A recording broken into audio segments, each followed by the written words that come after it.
Weight is not built up in one day, 1 week, and barely change in 1 month.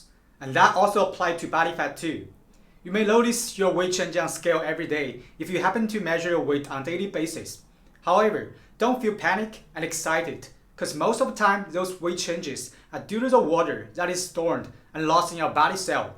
While changing water weight and losing water weight is pretty easy, gaining or losing actual weight requires a lot of effort. Instead of losing weight, what you really want is to change your body composition, meaning more muscles and less fat.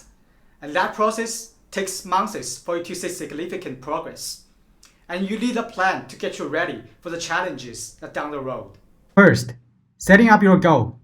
Of course, that when we want to lose weight or fat, we want it to be done quick. In reality, losing about 10% of your weight in 2 weeks is achievable and healthy, and your weight losing goal should be set accordingly. And if you do plan to go faster than that, well, please don't. Because the key for losing weight is doing it in a sustainable manner so you don't quit in the middle. As for cutting down body fat, the process actually takes longer than cutting down the weight on the scale. Ideally, you should be aiming at cutting down 1 to 2% of body fat per month, which is pretty achievable and sustainable. The bottom line, be patient and set your goal for long term, and don't believe in shortcut, because there is no shortcut. Second, you want to lose weight and body fat. Very likely, you will need to resync the food that you're gonna eat for next few months. To lose 1 pound of weight in a week, you need to eat 3,500 calories deficit than your resting metabolism rate, or a 500 deficit per day. You will need to figure out your very own resting metabolism rate first, and there are many ways to do it. And I have that topic covered in my previous video. Make sure you check it out. Normally, after we bought food or cooked food, we eat it right away. With weight and fat losing plan, we need an extra step before enjoying our food. We need to scale our food before we eat them, so that we know roughly how much calories we should be eating per day. It's not that hard as you think. You will need a food scale and an app like MyFitnessPal to help keeping records of food you eat.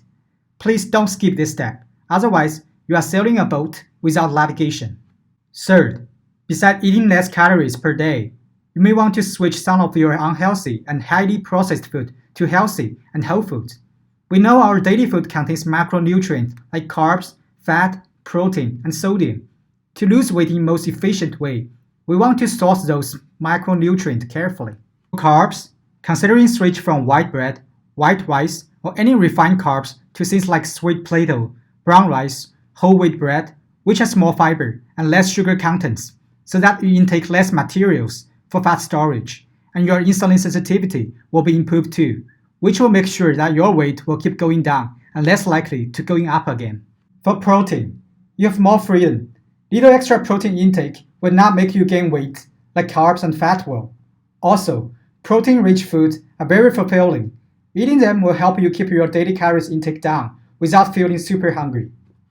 In general, white meats are a good source of protein since they tend to have less fat component.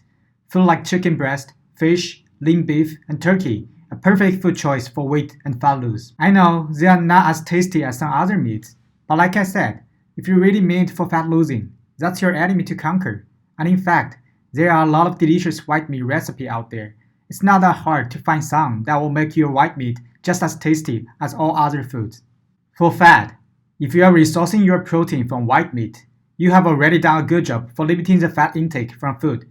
As long as you keep record of it, moderate amount of fat intake wouldn't make you gain weight or fat.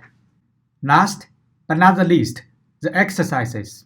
To be clear, exercises are never meant only for weight and fat loss. I mean, of course exercises will help you with weight and fat loss, but it's not magic, and it will not work if you're not controlling your diet.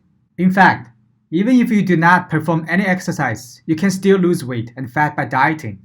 The simple truth is, performing physical exercise will consume energies, and that will help to facilitate your weight and fat losing process by giving you more room for eating, so that dieting would not necessarily mean starving yourself.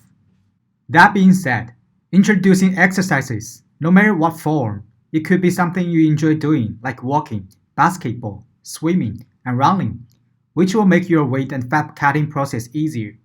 Basically, dieting will help you with losing weight and fat, but with little help from exercise, you are not only losing weight, but also you are reshaping your body to more 3D outline, not to mention some other health benefit. Little trick here, considering exercises as a means to provide yourself with more room for eating. Want to enjoy this whole pint of ice cream? You can earn it by running for 3 miles, or approximately 1 hour of intensive weight training. I personally followed all those steps ever since I started my body transformation journey. I'm assure you that without any of these steps, I won't be coming from overweighted to where I am right now. Again, if you really mean it, don't skip any of the steps and keep following those steps without any excuses.